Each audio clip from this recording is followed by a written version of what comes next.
आपण समस्त को आमर एसएनएस स्टील चैनल रे बहुत बहुत स्वागत। आज आम ये बनाऊे पश्चिम ओडिशार सबुठु फेमस डिश आंबिल। तरकारी थाउ कि न थाउ भात सांगे बस गोटे किना आंबिल हो गले समस्त को बहुत भल लगी था। तो आज आम यही आंबिल टी बिना पियाज रसुण बनाऊँ जेहेतु कि आज प्रथमाष्टमी आए मार्गशीर मसरे गुरुवार भी आप बन पारे जो मुझे आंबुल को गरम पानी में बतुरे भल खटा लगे से आम ये गोटे चमच करडी भी नहीं सांगे आंबिल मुझे मूला बैगण सारू टमाटर आ भेंडी नहीं आपड़ चाहिए ये बैतालू भी नहीं पारे मो पाखे नाला से मुझे सब परिवा को आम एमती गोटे साइज रे टिके लंबालिया काटिबा। ये मूला को ही मुझे खाली पतला काटी आ सब परिवा को आम एमती टिके मोटा करके काटिबा। आज आम ये आंबिलटी को कड़ई रे बनाऊनु आज आम प्रेशर कुकर रे बनैया। तो आपन भी देखंतु झटपट ये आंबिल आपनकर बनिकी रेडी हो जिवो। मु एठी सारू भी नहीं आपन को जदी सारू पसंद नुह ताले आपन सारू को स्किप करि पारे। आम एठी जो बैगण आनिथिलु ना सेथिरु अध तो पोखरा बाहरला आपन को भी देखौछि। एठी देखंतु बैगण रे केमती पोको बाहरछि।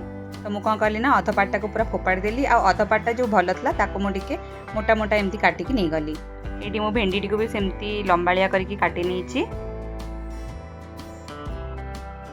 आमर ये सब परिवार रेडी हो जाइए। तापर आम कौन करिया ना कड़ी रे टिके तेल नहीं कि सारू गुड़ा को टिके भाजी नबा कहीं सारू रे टिके लाड़ुआ अंश थाए ना ताको से आम टिके भाजी नबा। सारू जे जाए भाजी होची से भितर आम प्रेशर कुकर रे सब परिवा गुड़ा को देदबा। मो फाड़ी टमाटर को काटिकी नहीं आ फाड़ी टमाटर में टिके पर यूज करिया। जो आंबुल को आम बतुरे थे ताकू भी देदबा सांगे सारू जो आम भाजी ताकू भी देदबा। दीटा कंचा लंका को भी आम एमती चिरिकी टिके पकईदबा। एबे सारू भाजी सारला ना तो मु भेंडी को भी ये टिके भाजी नौची। बहुत जोर तेल चिटा मारला तो से मुझे गोटे पिंच हलदी गुंड भी पकई देछि भेंडी रे। एबे कुकर आम गोटे चमच हलदी गुंड और 1.5 चमच लुण नहीं जिबा सांगे आम जो करडी नहीं ताकू भी पकईदबा। गोटे सीटी आसिया जाए आम या हाई फ्लेम रे सिझेई नबा। आपण चाहिए एमती ताकू कड़ई रे सब जिनस को पकईकी ढांकी सिझे पारे। मत प्रेशर कुकर इजी हुए से मुझे प्रेशर कुकर ही कर दिए। एबे हमर सब भेंडी गुड़ा भी भाजी हो जाइए तो आम ताकू सब बाहर कर नबा। आ जे जाए आमर प्रेशर कुकर व्हिसिल आसुची से भितर आम गोटे मसला रेडी कर नबा। जो फाड़ी टमाटर बंचीला ना आम ताकू ही नहीं कि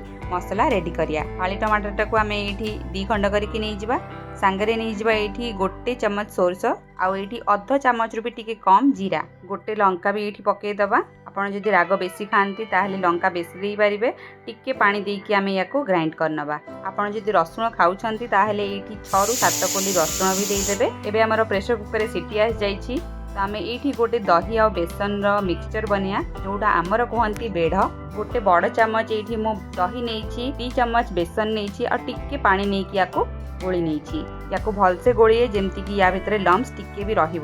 एबे हमर प्रेशर कुकर सीटी भी आराम से खोली जाइए। एथिरे देदेबा भेंडी आउ सोरस बटा या 2-3 थर भलसे चलई नेबा आउ देदेबा ये हमर दही आ बेसन रेक्सचर या एमती चलई टिके फुटिया पई छाड़दबा। आपण देखंतु एई स्टेज भी आपण या टेस्ट करिया ना आपण को बहुत ही बढ़िया लागिवो। किंतु याकू एबे गोटे तड़का लगेया भुसुंगा पत्र पंचफुटण आ कंचा लंकार जो थी कि यार टेस्ट 2 गुणा बढ़ी जाए। बास्ना एमती आपण कहे एबे ही खाईजी या बस थरे बन के आपण खातु पूरा एकदम मजा आसीजिव। अरुआ भात हो कि उषुना भात हो बिना तरकारी रे भी बस आंबिल सांगे आपण सबु भात खाईजिबे। खातु एंजॉय करंतु लाइक और शेयर करिया पई भूलंतु नहीं।